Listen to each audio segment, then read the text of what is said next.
You're in the hot seat on a Media Monday. Hey everyone, I'm Ron Klopfanstein, and you're in the hot seat on a Media Monday. We want to welcome everyone who's streaming the video of this broadcast on Facebook Live, as well as our audio streaming audience at 955theheat.com.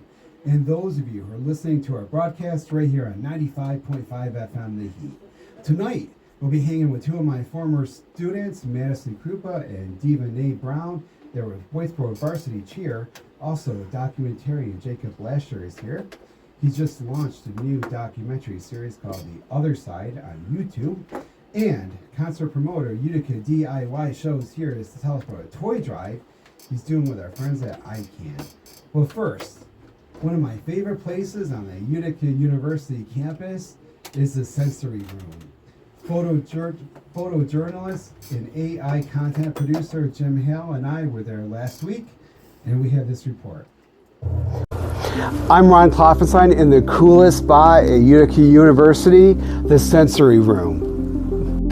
I'm with Cicely Tellerico, and she is an assistant professor of occupational therapy. So let me ask you, what is the sensory room? All right, the sensory room it's a room on campus that provides a safe and comfortable opportunity that students can come in here and relax.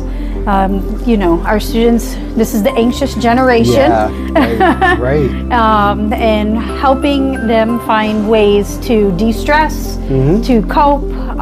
But also this is actually a really nice space to come and talk to a small group of people where you don't have a lot of outside interference. Yeah, you know? I was gonna say, it's also good for anxious professors like me too. Like, you know, it's nice between classes to come in here. And what is it about this place that like is so relaxing? You know, I mean, what is it about being in a room like with like dark, with like the lights off, or with like the colored lights and the music? What does it do for us? Because everybody's different. Yep. Some people can want lots of input. Right. So they're going to come in the sensory room and be like, hey, turn everything on, turn the music up, turn on the lights. Oh, so like get you in can the chair. We can control, like yes. Turn certain things on or off. Or yeah, and that's the point of a sensory room. So sensory rooms actually came out of, you'll like this, they came out of the disco era. Oh, I love that. Yes. Out of a place in Switzerland, and they coined it, and they still sell the brand. It's called Snoozlin. Wow. Yes. So that is so neat. Yeah. So the Snoozlin Rooms is a brand that originally kind of started putting these rooms together. Yeah. Before I became a professor, I worked as a clinician, as an occupational therapist. I work with people across the lifespan, but children and adults. But I worked in mental health, and I worked with children and youth inpatient mental health, and that's where I really worked with the Southpaw Company, and we helped build 2 sensory rooms over there. Oh, nice. Because they're used to help reduce restraint and seclusion. Oh, yeah. So, you know, we have a lot of young people that were not able to regulate. It's like a good intervention. It's a great intervention. Yeah. I'm with Taylor. She's an occupational therapy major here at Utica University. She also works right here in the sensory room. So what is like, what do people come in? What benefits do you see people get when they come here to the sensory room? So people come in here for all different types of reasons. So we could turn off some of this stuff and people could have like a calming experience. But from my personal experience, a lot of people like to come in and hook their phone up to like the radio,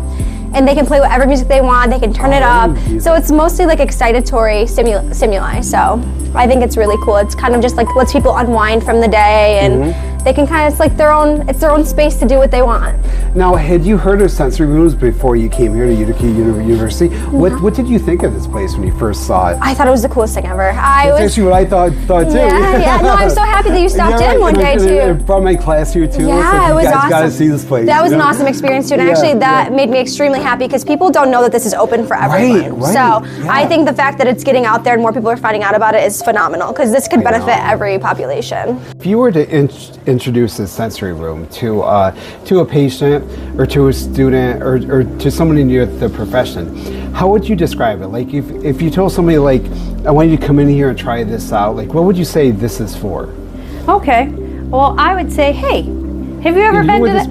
Because the gentleman that was just walking by, he had never been in here before, and I saw him peek in. Yeah. I said, have you ever been in here? That was like, me a few weeks ago. Yeah, and he's like, no. I said, and I say, oh, just come on in. Yep. Because I think sometimes I just want people to experience it. If you're at Utica University, check out the sensory room at Gordon Science Center on the 2nd floor. At Utica University, I'm Ron Klopfanstein for 95.5 FM, The Heat. I'll have that story on the Utica University Sensory Room on my YouTube channel, Facebook, and other social media platforms tonight at 9 p.m. And this entire episode will stream on Wednesday at 9 p.m. at uticaphoenix.net/Media Monday. Madison Krupa and Diva Nae Brown are on the Whitesboro varsity cheer team. They were my students a few years ago at New York Mills, and they're here today. Welcome to the show, guys. I'm so glad you're here. Thank you. So, cheerleading, cheerleading is a sport, right? Yeah. What do you guys do out there? Most of the time we do these complex dances where you have to either put a girl up in the air or you have to do these sharp arm movements with your arms. So, Madison, it's a lot of choreography then. Mm-hmm. A lot. What is involved, like, in getting to know a routine? Like, you have a routine, like, do you have, like your coach is kind of like your choreographer, right? Yes. We also can rely on the internet to help us with some complex dance moves. Sometimes we use other dancers, because we have dancers on our team who have also done dance moves kind of like this. Oh, really? Mm-hmm. Really? So Diva, how long have you been in cheer? I started exactly... I'm going to push the mic a little closer to you there. I started exactly around 2020, I would say. So about 5 years now. Yes, and then I took a year off. Okay. Due to some issues. Mm-hmm. And then I came back because I realized that I had somewhat of a passion for it. You know what I mean? What is that passion? Because, I think some people may wonder, like, what makes a person choose cheer as opposed to a sport? And, like, I guess you'd probably argue that cheer kind of is a sport mixed with choreography and dance and performance. What gives you that passion? I would say... What's it feel like when you're out there? I feel happy. I feel like I express a sense my of confidence a little bit. Yes. Yeah. Mm-hmm. Definitely. How so? Well, I think probably because you're very well rehearsed when you get out there, right? So, what is the rehearsal practice? What is the practice like? What is your schedule like? So most of the time it's like team bonding. We do our routine multiple times and we make sure that we know that we can do these stunts, we can do these moves. So when we go on the competition floor, we don't look like we have no idea what we're doing. We go out there with straight confidence and sassiness. Oh, I like that, sassiness. How often do you have to practice? Like, how long are the practices? And, like, what's it like to maintain this schedule? Well, we being do full-time students, too. We do it, like, once or twice a week for about hour and a half. Mm-hmm. We don't have practice space because we're the only team and it's kind of hard to find the practice space, but we have people who said, here, you can go here. We go to the church that's near I think it's the Whitesboro Elementary. Mm-hmm. We go to the fitness mill in New York Mills. Oh, nice. And I think that's right about what we've been doing for the past couple of weeks. So how do you keep up? You guys are in 11th grade now, if I did my math right. Is that right?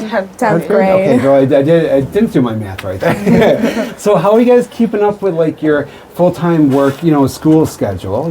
Plus on top of that, you got, like, to go to practice and you got to get to practice and get home from practice and, Well, what are some of the challenges of being an athlete, plus also being a student? it's just a little harder to get more sleep because you have to worry about how much, like, you have for homework, or you have to go to practice. You don't have enough time to do homework. Yeah. But then I have basically a study hall first period, which helps me get Oh, all that my work helps. done in time. Yeah. I first also period. do too. Oh, Yeah, you do? we too? have And then I similar also have classes. 7th period as well. That was good scheduling. Mm-hmm. Let me ask you a question. So I know both you guys are students at New York Mills, Yeah. but you're cheering for Whitestown. Yes. So how did that come about? When I was like 7 years old, my mom was introduced to the Whitestown Pop Warner, and my mom was like, "Oh, you should do it." And ever since then, I've just been doing cheer for the past 10 years. Oh, nice. So Diva, how did you get involved with Whitestown? Is it Whitestown or Whitesboro? I always get it wrong. Whitestown. Okay, yeah.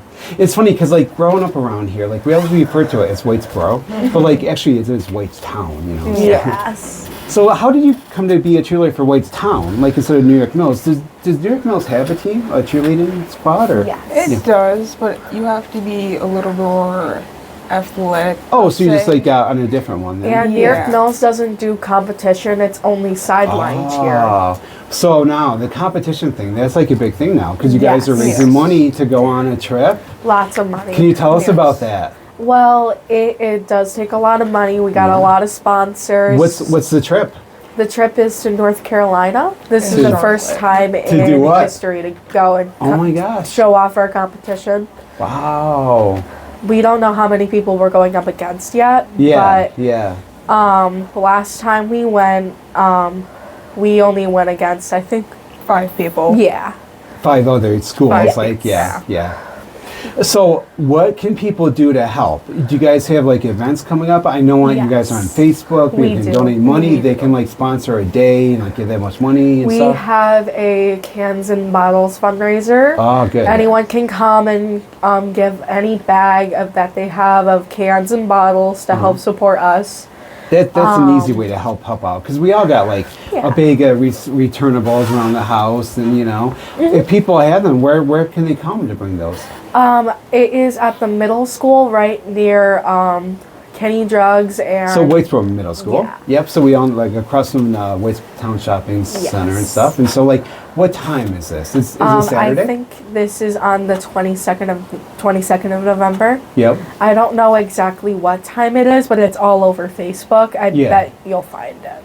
So now, how do you guys manage when it's like cold out and you're out? Like, are you still out cheering now? We go indoors instead of Yeah. outside. Indoors. So, okay. So you can keep up with the competitive aspect and keep your training up and stuff. And Yes. what are some routines that you guys are particularly proud of? I'm definitely really proud like? of our stunts. Our stunts have been working Tell really me about good. some of them. So our stunts, we do this thing which is called a cradle, which is what we throw the girl in the air. Wow. And instead of it being kind of for the front, we turn to the side, so it's quarter like cradle. a quarter cradle. Oh my gosh! So someone's right up in the air, and you throw them right up in the air and stuff. What's one that you're proud of, do you think, or one special thing that you think is really cool? I would say single base stunts. Definitely. Because when you're up in the air, you're using both hands, but you're using a lot of your core muscles. How much like exercise do you guys do? I mean, this is like a sport, and it's a muscular thing. Like you're throwing people up in the air. It's like I say it takes a lot out of a person. You have to have a good amount of stamina, like, because you're doing a whole routine for about 2 minutes. It takes Yeah. a lot for you not to run out of breath and be like, can't do this anymore. right. And Right. with the stunts, you have to have a lot of upper body muscle because there are 2 girls on the side who are carrying all the weight. Yeah. Sometimes with a single base, you're holding all of the weight with one person, which I do. Right. So this takes a lot of like athleticism Yes, definitely. to do this sport. Yes. So now, your competition in North Carolina, you're raising money for, and what do you hope to do at the competition other than win, of course? Like what kind of things will you be demonstrating at a competition? To have fun, be respectful, and to overall just not make it about a competition, but just to have fun. It doesn't like really that. matter if you win as long as you put forth all the effort that you can. That's all that matters. In Diva, what do you get out of this? Like putting in all this effort, like you do get a lot out of this. Like Madison was saying, like what do you get out of this? I would also think the same thing. You get a lot of like you see younger people in the crowd, and you try and make them look up to you. You know what I mean? Yeah, yeah. And You're a role model. yes, And that's I an want to be a important role thing. model. Good for you. Well, I think both of you will be very both good at do, that. yes. So you both are good role models. And I'm very proud Thank of you. you. So Thank you. Diva Nae Brown and Madison Krupa with Whitestown Varsity Cheer. Thank you for being on the show. For more information on Whitestown Varsity Cheer, find them on Facebook. When we come back, we're going to hang out with concert promoter Utica D.I.Y shows, and I'll take you to the Transgender Day of Remembrance. But later in the show, we'll also meet Jacob Lasher. He's a documentarian on YouTube. I'm Ron Klopfanstein. You're in the hot seat on a Media Monday. I'll have more after the break. This is Ron Klopfanstein, and you're in the hot seat on a Media Monday. Hey everyone, welcome back to the hot seat on this Media Monday. I'm Ron Klopfanstein. Thursday, November 20th is the Transgender and Intersex Day of Remembrance. The Oneida County Pride Alliance observed the event with a ceremony on Saturday. Photojournalist and AI content producer Jim Hale and I were there, and we have this report. I'm Ron Klopfanstein at the Kirkland Arts Center in Clinton, where the Oneida County Pride Alliance is holding the Intersex and Transgender Day of Remembrance. I'm with James, one of the speakers here today. And James, what will you be talking about today? Well, today is the Transgender Day of Remembrance, so we're going to be mostly speaking about the people that we've lost today, for unnecessary prejudice and discrimination, the negative stigma that there is. We've lost, unfortunately, a lot of people. Why is it important to have a day to take the time to remember these people who were lost because of the reasons that they were lost, oppression or... I feel like... Okay, so I have been transitioning for 15 years. When I first started, it was rough, but it wasn't in the political spotlight like it is today. Right. And I thought over time it would improve, but in 2025, I feel like it's worse than it's ever been. How is it worse? I feel like people feel more emboldened to just come out and say what they want to say and dehumanize people, and they're normalizing this aggression towards transgender people, intersex people, LGBT people in general. Have you experienced that, or have people that you know experienced that? Not until recently, which is why I think it's getting worse. I've lived in my small town community for 5 years, and it really hasn't been until the last couple months that I've been having to deal with people harassing me and my family. What have you had to deal with? Just members of the community posting things socially on Facebook, putting my picture on public things, talking about me, and putting your picture too. So you've been doxxed. Absolutely. Yeah. It's getting to the point where I know that other people are scared to be open about who we are. Right. And I feel like now it feels so big that I need to be visible right now. I'm with Ace Morielli, the director of Oneida County Pride Alliance. Ace, what's happening here today? So today we are honoring both the Intersex Day of Remembrance and the Transgender Day of Remembrance on the same day for this event. Okay, and why is there a special day to remember their loss? So both the intersex and transgender community unfortunately face a lot of discrimination in our society as well as in healthcare. Is it difficult for people locally who are transgendered or intersex? So unfortunately this past year we've had 3 documented trans people who have passed due to various different causes. In the area? In the area, that's, we're including Rochester and the Finger Lakes, so it's central New York. Right, there was a murder too. Yes, yeah. And so, yes, it does affect us. Unfortunately, on top of all of this, their crimes, their passing is often underreported. So crimes against them, or even if they had taken their own lives due to the discrimination they face, is not always as reported, so it's sometimes hard to know in this area just how much are affected. And sometimes they're misgendered too in obituaries. So it is hard to get all that information, but that being said, unfortunately... Dead name. Yeah. Some obituaries and stuff. Unfortunately, people face discrimination everywhere. So CNY is no different. So this is the day to honor their struggles and those who have passed, but also to come together as a community to know that we are not alone and to hold strong despite everything that's happening. Hey everybody, my name is James. I live here in Oneida County with you guys. I'm a veteran from the United States Air Force. I currently work for the Department of Transportation as an engineer. And I've been transitioning medically since, well, for 15 years. And I'm really honored to be here today with you folks. Hope says that you can try to erase us, but we will still love, still grow, still live openly, still raise our kids, still dream, and still transition into our truth. Hope says that we are not going anywhere. The people gathered here today said it's okay to not understand sometimes, but it's never okay to hate or to commit acts of violence or discrimination. At the Kirkland Arts Center, I'm Ron Klopfanstein for 95.5 FM, The Heat.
I have that starting on my YouTube channel, Facebook, and social media platforms tonight at 9 p.m.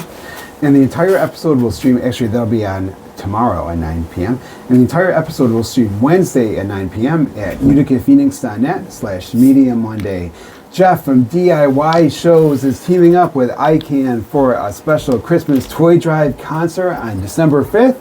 And he's joining us here in the studio. Jeff, welcome to the show. Thanks for having me, Ron. So tell me about this thing on the 5th. I love toys, and we love ICANN here, you know? Yeah, ICANN's great. We worked with them last year, and we love Stewart's too. We have a Stewart's hat. They're another one of our sponsors. I love my candy cane shakes from Stewart's, and you know.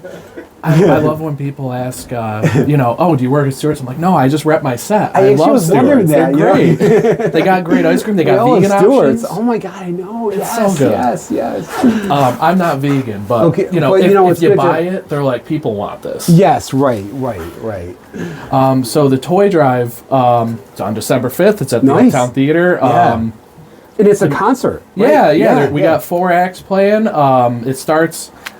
It says 7 o'clock, which, show up at like 6:30, bring some toys. It's $15 if you don't bring a toy. It's $10 if you do. And if you still want to give me $15 with a toy, that's you can great. do both. All that money goes to buying more toys. There is a little bit that's going to be allocated to paying the acts. We got... I like that because it's really good when the artists get paid. I've been involved in music. I'm 32 now. My first band, I think I was 15. Wow. So there was a lot of unpaid gigs, and it's 16, if you're doing local stuff, if you're traveling for something, the least you can do is get some gas money. Exactly. So I try to take that and be like, okay, well, I'm gonna pay the band that is on tour. I'm gonna make sure they get paid. They need gas. They need food. Yeah. That's, above all, that is the most important thing. And then local acts, it's like, well, I'm still gonna give them. So I'm gonna give them $50. Like, it's not a lot, but especially like younger kids that are in their first band, I'm like, take this money and you guys can spend it, do what you want with it. But if you want to like record, if you want to get shirts made, put this in an envelope, save up money, take some money from your allowance, throw it in there too. If you have a job, I mean, some of these kids are 14, 15 years old. Really they don't have jobs. So like you give them advice on like their careers, and I think that's really great. Some of the people that they are in your concerts. I try my best to. I try my best to give warranted advice. I try not to, pester them about it, but it is what warranted advice? Like, if somebody has a band and like they're got together and they've like are ready to like get out the what do they do? Like, what should they think about? Having 15 minutes worth of music. I generally tell people, 25 minutes from the time you start until like your stuff is off. To be able to do really 25 really good minutes. As a showcase, like. Yeah, I mean, I've had bands come here and play for 10 minutes. Yeah. And that's their whole set. It's not because they don't have more music. It's because that's how long they play for. Do. And it's so it's a good rule of thumb. Have at least 15 minutes worth of music. You're going to be up there. You're going to make jokes. You're going to practice your comedy career. Your banter and all that kind of stuff. Yeah. So time, you will kill time naturally just doing that. Right. Unless your whole thing is talking as little as possible. Yeah. In which case your 15 is maybe closer to 16 because of tuning. But for the most part, I just tell kids, if you're looking to start your first band, you're trying to play something with your friends, just get 15 minutes worth of music, and if 4 minutes of that is a cover song, great. We all have to, like, I still think it about actually like, might make it more accessible to the audience, I would think. If like one song is a cover song, I mean, do you think, or I guess so. Yeah. I mean, people come to these with the intention of hearing music made by people. That's new. It's stuff made by the person performing it, but everyone loves a cover. If it's their favorite song, or a real popular one. It's band Deftones. They've been around for a long time. I've seen a lot of bands cover their song "My Own Summer." Oh yeah, it's quick, it's easy. Most people know it. If you like alternative music, you're gonna know that song. So you hear that, and you're like, "Oh man, they're playing this," and you get back inside. But I also tell kids, don't lean on that. Right. Like if you're gonna cover a song, don't lean on it. Don't keep it in rotation forever. Yeah. Write more stuff. Become stronger at what you're doing. Again, unsolicited advice. But it's important though, and I think that like for people that start out in this field, like in any kind of like performance or media, like for me too, like in radio, it's like really hard to figure stuff out as you do it, and it's good if someone can say like, oh, think about this, or like down the road, like save up for this, or like be prepared for this. It's like that's really good advice. What do you tell people about marketing themselves, about crafting their image? Because you're good at marketing. I mean, you're a concert promoter, and your graphics on Instagram are pretty cool. Like, you make collages with paper, and Yeah, for the most part, it's all handmade. I did have one recently that I just made on my phone. It was a quick thing. I was out in Indianapolis, got asked by a band, hey, we need a tour date. Can you help us out? And I was like, all right, I'm going to throw this together right now. I wasn't home. I wasn't able to throw something together there. Just did it on my phone. But for the most part, it's collages, a lot of it's, like, it's magazines I tear apart. Sometimes it's as simple as I just find a page, and it's the art on that page is just so good. I cut that out, I square it off, make it the right aspect ratio for Instagram, and then put the information on top of it. Other times it's a little bit more involved.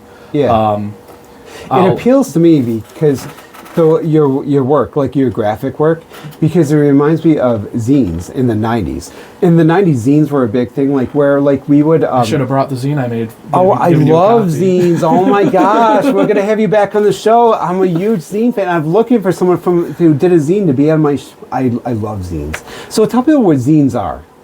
Like real zines, like the old-fashioned kind, like where you would cut it out and collage it. Oh my gosh. So zines you go to the store, you go to a bodega.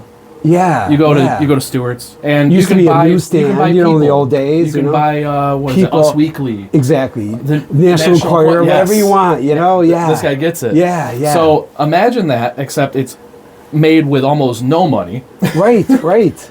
And a person has to figure out how to use a printer correctly in order to make it. Well, that's what I did it before the printers, though. Back in my day, it was before that. Like, I used to make zines like where you would like cut them out and like tape them on. Like cut out parts of articles from Time and people. And oh my God, it was cool. Zines were great. What's your zine like? It's so my original idea was fielding my Instagram followers and saying, hey, if you want to submit art you've made, I'm going to make a zine. And that was going to be it. It was just going to be a showcase. It's kind of like short for magazine. Yeah. For people that don't know that. I was going to... It's so cool that you know about this stuff. So, yeah. Because it's kind of like from my time, from 90s, it's like... People still make them. I'm so glad. Well, I haven't made them in a long time, so I'm glad somebody keeping up the art form. So the original idea was have people submit artwork. Yeah. And I was like, if 9 people submit artwork, that means I can supplement a little bit of stuff that I've put effort into and just throw it together, and that's it. Yep. We had 3 people submit stuff. So I had to figure out how to pad this, make it something worthwhile. It's, How many pages? Oh, man. I think it's 7 or 8 sheets of paper, so and that's about 14 to 16 pages. That's about what a zine would be, because they're like usually kind of shorter, What ended up happening was I didn't get many submissions, and I tried to post about as much as possible, but sometimes you forget, or right. So there's, I believe, 3 different artists that submitted stuff, 1 to 2 pieces, and that kind of killed my idea of supplementing it with 1 or 2 things that I've made, because all the flyers that I've made, I try my best to do a base scan where it's just, there's no information on it, it's just the artwork. So I was going to throw some of those in there. What ended up happening was I took every flyer that has been used for a show. The first 2 were made by my friend Tim Schramm. He's the one that actually got me into getting bands together and doing these events. Nice. He kept asking me. He's like, people, just, let's put stuff together. You're a networker. Yeah. So, that's how it started, for that background. But he made the first couple flyers. Then I started making some on my phone. So I included all of those. And then I really just started doing the physical ones.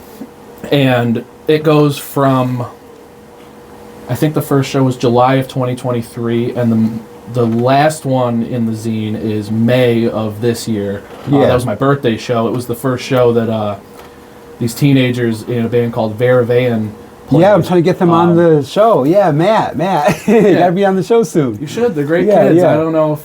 he was my student too a long time ago, so we'll be back on the show. They keep telling me they're so busy. I'm like, you guys are kids. If you have a job, you can quit that job, find a new one. Don't worry. They're artists,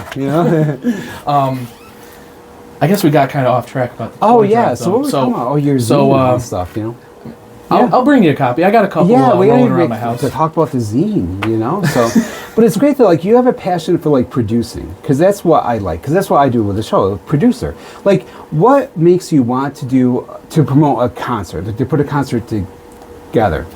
That is a You are satisfying gonna thing. love this answer. I want to hear this because I love to produce. I don't like doing it at all. What? I do it out of necessity. Oh my I do it gosh. because it's something that's positive for the community. Yeah, and yeah. I make sure to make time to So have like this you didn't stuff think happen. about like you're not someone who thinks about like I'm gonna make the best bill with like this. Oh yeah, this no, that thing. goes into. Yeah. I'm definitely But curating that's not it. like your main thing. Yeah. It's mostly because younger kids need something to do. They need like They really not do. every concert needs to be $100. Right, right. You can find a $10 thing in your hometown, Yep. and if you can't, you can make it happen. Right, All it right. takes is either knowing someone with a small. It doesn't even need to be the one that I have. I've played shows in basements with smaller sound systems this year in my band. So my stuff is a little bit bigger. It's 15-inch speakers. It's two 15-inch speakers. There's no monitors. It's just plug into your amps and But do it's it. right. And it's but that's all it takes to get something going. You just need two speakers and a microphone. I love and that. Like people with you're giving these instruments. young kids a shot. You know, it's like that's the hardest thing. Like to get probably your first show, to get out there your first time. Must be the scariest thing too. Those kids played to probably like 80 people at their first show. Wow. And everyone that's around my That age must have that's in been a band so was like, cool. where did you find this is their first show? Good my for first you. band was awful. My first band was also awful. So it's cool to see that. I think it's the information age, like creeping in, where kids have all these resources to find bands. Where back then it was like my favorite band is The Doors, and I really like Slipknot, and that's really it. And then MySpace, it was like you find a couple more things, but these kids, there's so many online tools to learn it's so instruments cool that and figure like it they out. can like find bands that their friends are in, like local bands, like get involved in those and like come and see your shows and stuff. You know? Yeah. So one more time, tell us about this toy drive. Where, when, what kind of music? You know, what's it going to be like? Toy Drive, December 5th, 7 p.m. It's probably going to start closer to 7:15. You should get there at 6:30 anyway. Bring a toy. Bring a toy. It'll Bring be some $10 toys. if you bring a toy. If you don't bring a toy, it's $15. We got Vera Vayan from Utica, New York. We got Baseball But Better from Utica, Whitesburg, somewhere. Like they're both from around here. We got Bug Day from Rochester. You may have seen them on Bug Day, Instagram that's reels. an interesting name. I never heard that. They're a weird, noisy band, and they popped up on my reels, and I'm like, this is crazy. Oh, they're from Rochester. Wow. I'm going to see if I can get them here. And they're coming? Yeah. Good. They're I don't know, they're probably playing second. I don't know. I try to like stagger it. Yeah. I usually do local sandwich, but the headlining act is probably playing last because who's the pretty big band. It is Planning for Burial. It is a one-man band with a wall of amps. He uses a drum machine. He's a great guy. I've gotten to know him a little bit better since asking him to do this. A one-man band with a wall of amps. Yes, so it's sounds going to like be loud. something incredible. Earplugs are free with admission. There will be a bucket of water and paper cups for you if you come. What is that for? For people to drink. Oh, the bucket Water of should be free. Oh, well, it should be free. Yeah, I didn't. You I need it never to thought about live. that. Yeah, well, you certainly do. So, And you need your ears to hear music. well, the ears. Yeah, that part I got that part. The concert toy drive is December 5th. Utica D.I.Y. show. Thanks for being here. When we come back, documentarian Jacob Lasher will be here to tell us about The Other Side, the new docu-series he's just launched on YouTube. I'm Ron Klopfanstein. You're in the hot seat on a Media Monday. More after the break. And you're in the hot seat on a Media Monday. Hey everyone, welcome back to the show. On the next Hot Seat Media Monday, we'll be hanging with our entertainment correspondent, Nabil Khan. Wicked comes out this week, so we'll talk about that, as well as how the tariffs may impact our holiday shopping for video games and other media products. That's Hot Seat Media Monday, coming up Monday, November 24th, right here on 95.5 FM The Heat. Jacob Lasher has launched a new documentary series, The Other Side, on YouTube. He joins us here in the studio. Jacob, so your documentary series, The Other Side, it really delves very deeply into people who have experienced trauma in their lives. So I've watched one episode and I've seen the trailers, some clips. What are you learning about human nature by having people open up to you like this? I know this is going to be cheesy, but I believe kindness will heal the world. a lot of the participants I've interviewed so far have told me, no one's ever asked me that before, and no one thought to ask me that. What kind of things had no one ever asked them before? Just specific details, because we do get into the nitty-gritty of these, those involved. Of abuse? Of abuse. People that were abused and their experiences. Yeah, and they've told me a lot of things, intimate moments. Sorry. But yeah, a lot of revealing things in the interviews. What is that like for you? Well, and you know, congratulations on that. Thank you. Because, you know, I appreciate as it. a journalist, and I, you know, as someone who covers like, you know, these kinds of stories at times, and interviews people about their trauma, it's really important to create a safe space. Absolutely. You know, there's some people who like scoff at the term safe space. Yeah. But it's just so important, and it's like to do a professional product like this that respects and that is beneficial to the participants. Absolutely. You have to create a space where they benefit from talking to you about things that were very painful to them. Absolutely. How do you do that?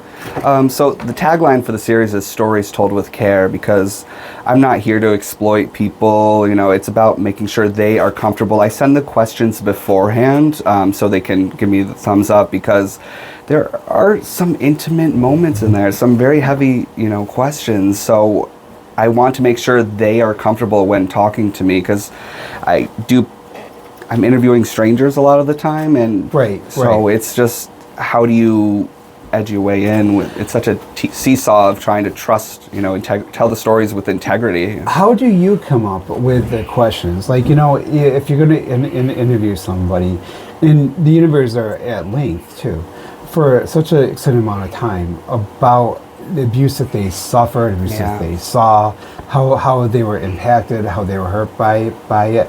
How do you prepare? Essentially, when I get inspired and want to know more, that makes me write. That makes me, the wondering things just makes me want to know, and I search for those who have been through said niche experience. And I just kind of, ever since I did the first episode, I just try to keep up with what have they probably never been asked before, and what do they need. What are some of those questions? Just one of them for the first episode is, if your mother, so the first episode is about two sisters who survived foster care. Now they're in their 20s and leading very successful lives for themselves. So they were in foster care. For the listeners, they were in foster care, and they were abused throughout the time. So like, they're talking about this thing that happened to them throughout their childhood repeatedly. Also they happened to their sisters. So like, they had the double trauma of knowing that their sister too. So like, what kind of things do you ask them? So asking about their experience in foster care. They also had a very abusive mother. So she's still out there. So how do you handle that? I asked them, actually, I was just like, you know, she could be watching this right now. How do you feel? And what would you ask her? That's one of those questions that I would definitely send that question beforehand, because maybe you don't want to think about that, but as long as people are, you know, feeling safe with me. I actually interviewed someone about a month ago, and a new question came up, and she was like, I'm not really comfortable with that. And that just meant so much to me, because it means I'm doing the right thing. I'm doing okay, you know, making sure people feel safe. Yeah, absolutely. Essentially the series is about, this is what happened to you, and now you have control over how you want your story to be told. And that's what the series is about, is helping people feel like they're not alone, you know, and that's the main goal here. How do you balance when you have people who are telling the story that they want to be told, but it involves other people too, that may not want this story told, or may have a different recollection? Like, you know, with their mother? That's a really good question. We don't reveal real names or locations. You know, I'm filming in other locations, not just where we're at. So I've been traveling a couple hours, and just removing the details, just so they don't have that fear. And also, I'm doing a gender identity episode, so not revealing any specific locations just really does matter, like really care about their safety, because trans individuals have to worry about a lot of safety concerns. I have a story earlier in this broadcast about that. I heard. I was watching. So they certainly do. Yeah, so absolutely. What is your background? A background, so like approach this work. Absolutely. So I'm a writer. I've published 9 books actually, and I'm very congratulations. Thank you. I appreciate that. Yeah. I appreciate that. I've been writing since I was a kid, and using that as an escape, because I was going through some awful situations myself. A lot of violence in the household, and then bullying, and so I used writing as an escape, and I started just making up stories, being creative, and then I found out you could talk about the nitty and gritty. I found this book, Scars by Cheryl Rainfield, and it was, for the first time, I felt seen by writing. I read a lot, but I didn't have a normal family. It spoke to you so precisely. It spoke to me, and I was like, I can talk about this stuff, and it's allowed, and I know that sounds a little silly, but, and so I started writing stuff about my trauma, my experiences, the hardest moments of my life, and I make each book, some of my books are fiction, some of them are reflective poetry, and I just kind of what's the lesson of this book? My first book was More to Life, and it's about there's more to life than what I experienced, and that's the goal of this series as well, that even though we're talking about some heavy subjects, there is that hope that if you get through this threshold, you will live a successful life. You can. It's possible. So how did you transition from writing about yourself and expressing these ideas personally, and I think maybe what I'm trying to say is when you write about yourself, you're dealing with these ideas through introspection and reflection, but now you're dealing with these ideas with others. How did you make that stuff from writing and talking about and working with your own issues and slowly working with others? Did you have a middle ground? Was there? So I'm even taking things away from this and learning from this. So I feel in media, just all these experiences, I'm these participants revealing these intimate details with me. I'm taking some things from their direct quotes, and I'm that actually kind of resonates with me, and maybe I haven't gone through XYZ, but I feel pain is universal, fear is universal. So even if you don't relate to being in foster care, some of the things that they say you might relate to. And each episode's about a different subject matter, a variety of subjects. So there's something for everyone. I meant watching your first episode. I think when I began doing media, especially and recently, in 2027 with the newspaper column, my first columns were kind of about things happening in my town. I didn't start out talking about abuse and foster care. So that must have been really hard. Was that the first time you'd ever interviewed somebody? That first episode, and if so, that's how did you slowly prepare to start talking on camera to people about those things? I've always been kind of uncomfortable on camera, so prepping for even this was a little nerve-wracking. Really on camera much, but your voices, but that's a big thing to start your documentary with such a. Well, I do believe that me just kind of. This is pushing myself, doing this interview and doing this is because I have a lot of anxiety. I have a lot of stress. I was getting hyperventilating on the drive here because it's just talking, and I have a million insecurities. Well, you're doing great. Thank you. I appreciate it. How are you feeling? I'm okay right now. Once we're in the thick of it, it gets easier. But I like to think I'm a common. Yes, thank you for providing that safe space. Because those involved in each episode that you do. I'm sure they get a little anxious, and I'm sure your calm tone helps them feel a little more. So thank you for that. Well, I'm happy to do that. But I don't know, the detour. And you still did that too with your questions. I hope that's the goal, because I just want people to feel comfortable. What has surprised you about this? You thought about these issues yourself, something you dealt with yourself. Now talking to others, and even if your questions are planned in advance, I'm sure that some of their responses, and I'm sure that there's times when the conversation naturally evolves to things that surprise you, maybe in painful ways, maybe in inspiring ways. What are some of those things that those moments that really jump out at you from your docu-series?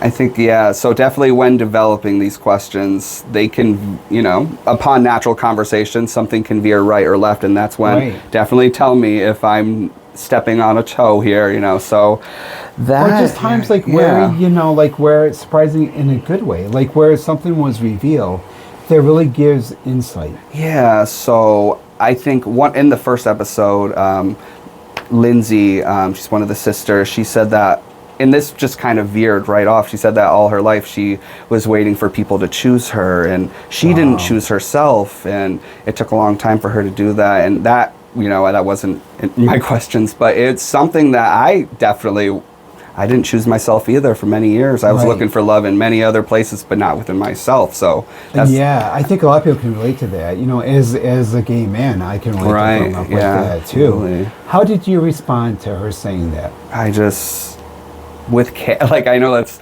tagline, stories told with care. I just not sympathy. I don't really know. I felt proud because she's doing great for herself, and these people have survived, like they're survivors. And there was a part actually in the episode where she was talking about holding her kid for the first time and realizing she broke the cycle, and I was like, hey, what did you just say there? She's like, I broke the cycle. And I'm like, yeah, it's important to say that, because it's important to say that you've done the work and you deserve to be there. That's a lot of work in recovery and healing. And do you have any guests who like are still struggling to break this cycle, or have broken the cycle but then have fallen back and are like still, who really haven't made it across yet but are still like trying? There's someone I haven't interviewed yet, but we're in the talks, and they're still kind of in the thick of healing, you know, and I think that's I think that's honorable, and I think that's saying I'm not there yet, but I am, you know, even me right now, I'm still working on my stuff. I think we're all working on We're all works in progress. Yeah. Definitely. How do you approach that? Will you approach that interview differently? Like, so hope is definitely something I need to be sprinkled upon these questions, and leaving the last 10 minutes or however long the episode is needs to have those hopeful questions. We wrap it up with the hope, you know, like that there is life outside of this, there is a chance. So how I approach differently when they're still going through this, I just remind them that they're doing the work, and it's happening for them, slow but steady.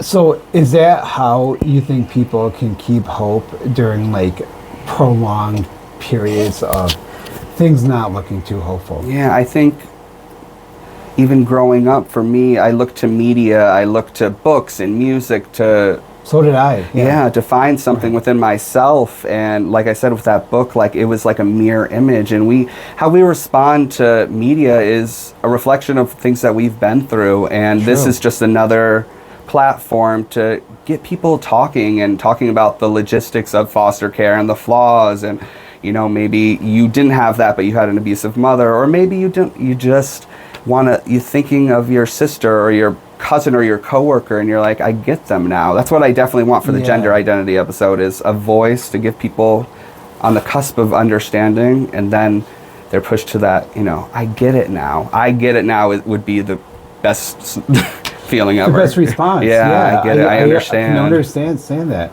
Why is that so important to do nowadays?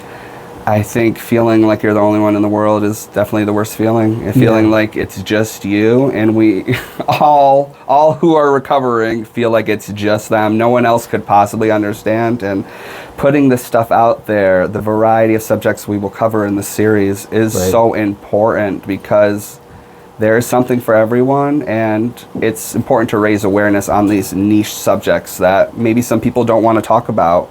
But I will. I can handle it. I can handle it. I know I can handle anything at this point, and I because I've endured so much. What gives you that strength? What gave you that strength? I think that's such a good question. Just kind of, I've always fought for my survival, and seeing some of these people fight for their survival, I see myself in them, and it gives me such hope in my own life that I'm doing something right. Like it's not all selfish. It's not all selfless either. That I'm definitely getting something from this. Of course, right. People are already messaging me saying, even in the first episode, they're like, I couldn't figure out. As of this afternoon, you had over 600 views too, which is really impressive. Thank you. I appreciate that. Those are 600 people that you've helped. So, that's thank you for saying that, because people are messaging me saying that it impacted me, and I didn't know how to say these words, but they said it and you said it, and now I can correlate that back to my life, like a music lyric that I heard, like a direct quote, and I'm like, I did this with such good intentions, and good results are happening from it. People are touched by this, and that and the girls, they're messaging me and I'm sending them screenshots, and I'm just like, this is proof, you know. I don't want you to. They were a little anxious about it. It's amazing. The comments too. You know, good job. Thank you. I appreciate it. Thank you. So tell people, where can they see the other side? So it's on YouTube. I want to get it on Spotify. Everything. It's a work in progress. But my social medias are Jacob Lasher author. You can find out about my books. There's poetry, information about the episode, a lot of fun stuff. So Facebook, Instagram, TikTok. You know, anywhere. So. Jacob Lasher's series, The Other Sides, on YouTube. I'll have this entire episode online Wednesday at uticaphoenix.net/Media Monday. Our sound engineer is Jonathan Brooks. He's DJ J-Easy. He's up next with the Easy Ride Home. Jim Hale records the show for YouTube and podcasts, and he's our AI content producer. Nabil Khan is our entertainment correspondent, and I'm Ron Klopfanstein. I'll be back next week with another Hot Seat Media Monday. Awesome.